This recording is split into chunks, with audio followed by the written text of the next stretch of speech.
requests on the website about could we put together a video about how we planned our first channel crossing. So I'm going to try and do something like that here, give a bunch of information with some shots and pictures.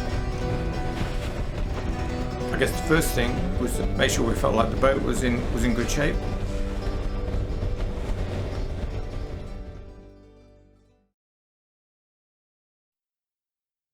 Boat generally good, reliable, sturdy boat. We knew both the sails were in good shape, having got a new Jenner over the winter, engine had been serviced. The next thing was, make sure a bunch of our other equipment was in good state and up to date. So I'd got a new life raft, which was in service state because the one that we got with the boat was past it, so we had a life raft. Put together a grab bag which had emergency food and water, had handheld GPS, first aid kit, knife. We also had a thing called an EDF, which is an electronic distress flare. It's like a super high-powered torch thing, basically. We had some pyrotechnic flares in the life raft. We had some space blankets in the grab bag. Also had a PLB, a personal locator beacon with GPS in it for emergencies. We had a handheld VHF radio and spare battery. So we had a bunch of extra equipment that helped give us confidence when we're getting out of sight of land, basically.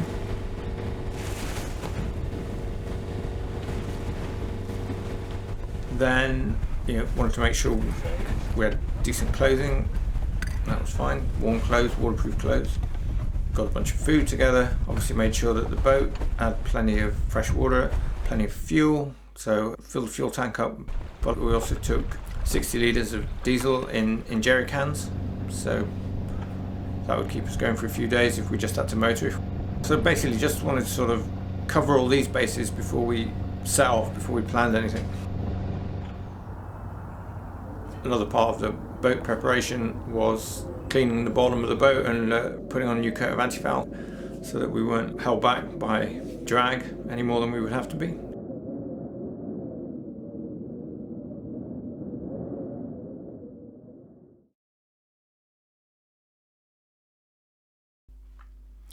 So another part of the research was actually doing a bunch of reading. We already had the English Channel pilot book, which gives sort of details of how to get in and out of all the different ports, going around headlands, where tidal gates are, where the places you have to avoid. We bought a Brittany cruising companion book that gave us more detail about the different ports, the different anchorages, how easy or how hard they were to access. Again, what the tides were like, where there was places you had to be careful of. Another thing we had as part of our preparation was we had navionics on both an iPad and a phone. We also had all the paper charts and handheld compasses. So the idea is to have redundancy, basically, so you've always got backups for all your systems. We also had tide planning software from Imray, again both on the iPad and the iPhone. With the tide planning software you could see tide heights at different ports, different times of day, and you could also check on a real-time tidal atlas, see what the tidal streams were doing across the channel and in more detail around the Channel Islands. So that was all really useful for passage planning, and you could also access it in real time while you were en route, just to see if your sort of plans were working out with what was actually happening, if you were hitting your marks where the tides were going to change at the right time.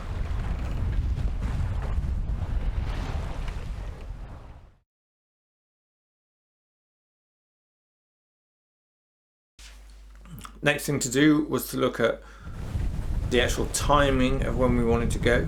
So looked at tide times for Northern Europe, basically, when Neaps and Springs, and we could see that the Neap weekend was like the 26th of August. So if we set off roughly the weekend before, it means we'll be heading into Brittany during Neaps. We'll be there over the Neaps weekend because we know that the tides are really strong there, because we're sort of fairly new to it all. We don't have a massive boat. we'd be better off in this high tidal area during neaps. So that was another element of the planning.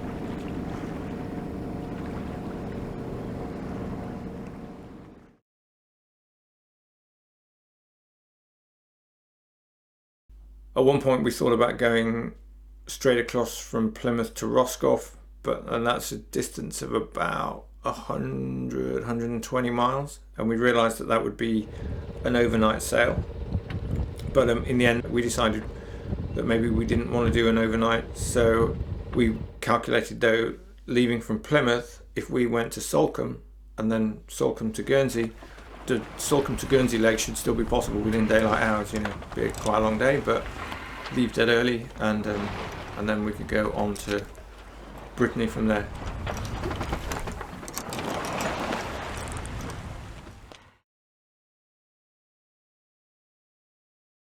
To calculate our timings and our sort of best times to leave, we downloaded basically a passage planning form which we could use as a template, printed it up for different days. So on there you could put like high water, low water times, any tidal gates that you need to kind of deal with, and then work out your average speed, which we decided an average speed was probably about 5 knots. With a fair wind we'd often be making 6 knots, but if we were having to motor or fight the tide, we might be like 4.5 knots. So result an average speed of 5 knots, and that will hopefully give us a bit of a safety margin. So then we could sit down and calculate the distances. So we knew that Plymouth to Salcombe would be like 5 to 6 hours. It's like an afternoon sail basically, so that would be fine. And then going across to Guernsey is probably about 65 miles from Salcombe.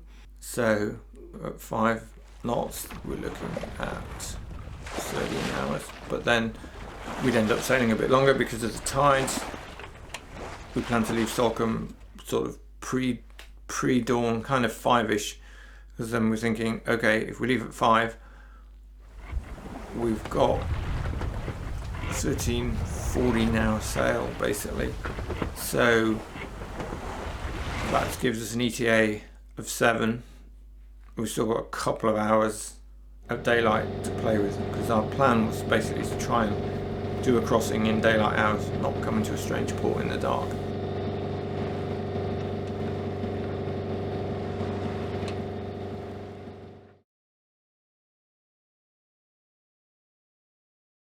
With all these things kind of worked out, and it came to the nitty-gritty of planning, then it was a sort of question of calculating forecasts.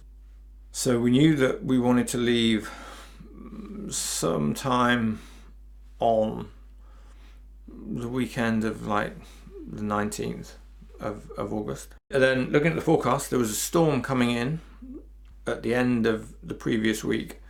So we were just trying to time it so that we could go from Plymouth to Salcombe.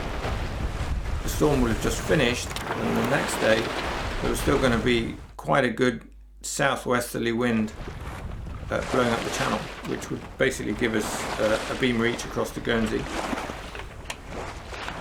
But we knew the wind was going to die down a bit when we got to Guernsey, and then the next few days the wind was going to die, and we thought, well, that's fine, so we can be tourists on Guernsey then. So we did have this little kind of weather window really of a day to make the trip from Salcombe to Guernsey, when it would be just between storms and calms basically, because we didn't want to just motor across, and if it was too windy it would be horrible.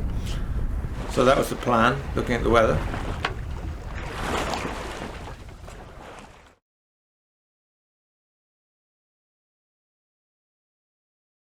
Approaching Guernsey from Salcombe, there were various tidal elements to be taken into account. One was tides going up and down the channel, which basically, as you cross the channel, they're going to pull you either to the southwest or to the northeast, and then you can make a tidal vector to calculate what sort of angle you need to steer to compensate for that.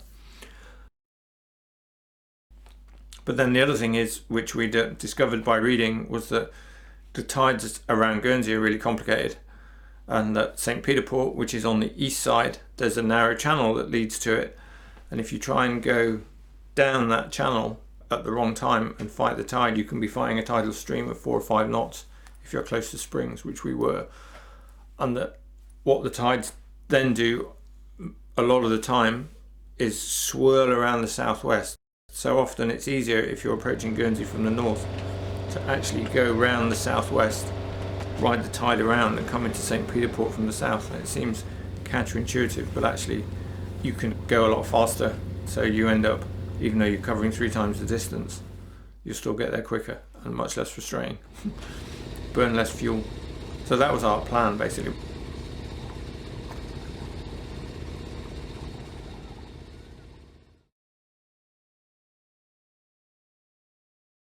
From Guernsey then, the plan was to go across to Brittany. Again, it would be a day sail. It would be fine, all in daylight hours. And we decided on the port of Les Adreux because basically you can access it any time of the tide.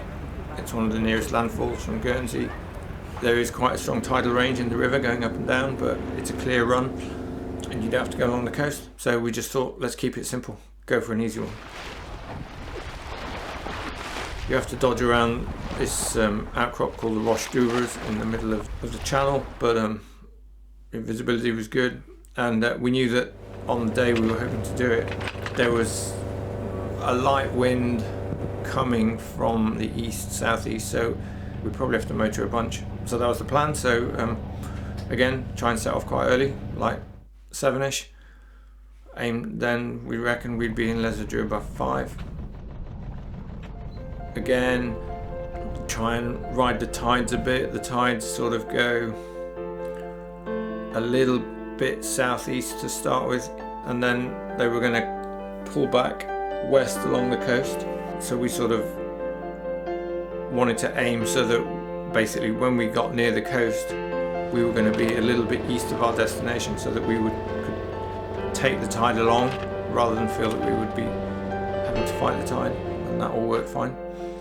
So yeah, a lot of it is like working out from a tidal atlas, looking at your tidal atlas, looking at your tidal stream charts, what the tide's going to do at different times of day, and estimating your speed so that you can think, okay, I'm going to hit that piece of tide there and that piece of tide there, basically. So that's what we did, and it all kind of worked out. That's the planning for crossing the channel, really, was like, make sure you've got the kit, feel like the boat is prepped, be confident in the boat, and then analyse the weather and the tides. Read your pilot guide, feel your approach notes, and make a plan accordingly. And you've got to be ready to be flexible, but basically, yeah, that's it really.